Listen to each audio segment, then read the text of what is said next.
It's 12 noon. I'm meteorologist Michael White here in the Fox 10 Storm Tracker Center with another update on Hurricane Zeta. We'll start things off with our watch warning map. Hurricane warnings, you may recall during the last cut-in we did, have been upgraded to now include all of our Mississippi counties. Jackson, George, and Greene are underneath hurricane warning conditions, and everyone else on the Alabama and Florida side underneath a tropical storm warning as we await the arrival of Zeta. Storm surge warnings are also active. All of the Mississippi coast underneath those, as is southern Mobile and Baldwin County and the coastal spots of Escambia and Santa Rosa County as well. What about rainfall? Well, it's not raining everywhere, but we did tell you we'd have intermittent off and on rain moving from south to north, and some of the heaviest rain right now in North Mobile County around Citronelle, Gulf Crest, over toward Wilmer and Sims, and all that's going to keep lifting its way northward, but we'll start to see stronger storm potential this afternoon, and that's when a tornado threat is going to be kicking in, and then tonight we'll have the storm surge threat move in. This is satellite imagery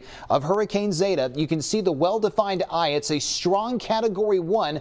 The Hurricane Center gives it the chance of maybe clipping into a Category 2. It's moving north at about 18 miles an hour. The maximum sustained winds are at 90, and a very strong cold front to the west is going to push it northeast in a hurry. Look at how much ground it covers in a 12-hour time span. 7 o'clock tonight, it's expected to be right over New Orleans. So we're not going to get a direct impact from this, but because we're east of the center, we're going to end up with strong south winds. That's what's going to bring in the storm surge threat, and then we're also going to have the tornado threat on top of that, in addition to rain and tropical storm force winds. The strongest winds will be for those of you west of I-65. And then look at how much ground it covers in 12 hours. This thing is going to zip across North Alabama, move across Birmingham, move into North Georgia, and then around Knoxville, Tennessee by daybreak Thursday as a weak tropical storm with maximum sustained winds of around 45 miles per hour. So this feature is going to be moving in and out in a hurry, and thankfully it's going to be moving out fast, so hopefully we don't get too much damage. But we're going to hand it over to Matt Barentine right now, who's in the Storm Tracker Center. Matt, you know, you're going to show us the latest run of the Fox 10 Futurecast, and I was showing the satellite imagery. You can start to see that eye getting a little more defined again. It had faded away, and now it's coming back. Yeah, and certainly it shows up very well in the 3D imagery. You can see how it deepens right there. That is an eye reforming, so it'll be interesting. We get a new update from the National Hurricane Center coming up at 1 o'clock. Be really interesting to see if they start to ramp up the wind speeds a little bit because of its redeveloping its eye, so getting a little bit stronger. All right, so Michael was just talking about the Futurecast. This is our HRRR model, high resolution model. 4 o'clock. That's when it's likely to make landfall right there in around Grand Isle, Louisiana. It's going to work its way across New Orleans east and into right around the Slidell, Bay St. Louis area. That's around 8 o'clock tonight. Well, let's first get our rain bands this afternoon. We'll have, once again, the tornado watches up throughout the afternoon for those first initial rain bands. But the really heavy stuff will start coming in later on, around 7 or 8 o'clock tonight. That's when we'll start seeing the heavier bands as that center of circulation gets closer to us. That's 9 o'clock. You can see heavy rain, especially in the western half of the area. 10 o'clock, center of circulation near Hattiesburg, and you can see heavy rain, inland counties.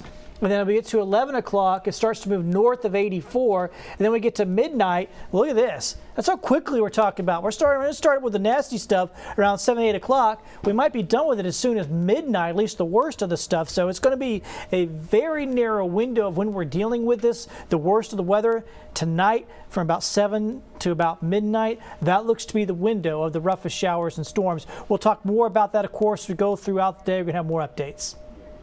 Thanks a lot, Matt. And he's right about that thing moving out quickly. The cold front is going to push it out, and look at how much better our weather is going to be. The sky clears on Thursday morning, and then we're down into the upper 40s Friday and Saturday morning. The high temperature Friday, we don't even get back to 70 degrees. Halloween weekend looks excellent. Good trick-or-treating weather.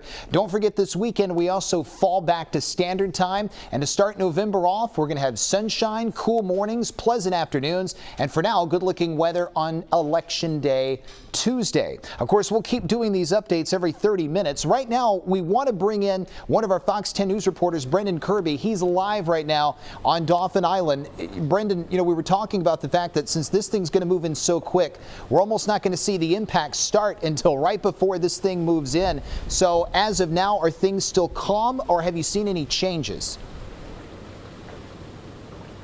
Yeah, Michael, things are actually pretty calm. The winds picked up a little bit, but for the most part, we're at the Dauphin Island Marina. Things are calm. As you can see behind me, this marina had an awful lot of damage from Hurricane Sally, so that's still fresh on people's minds.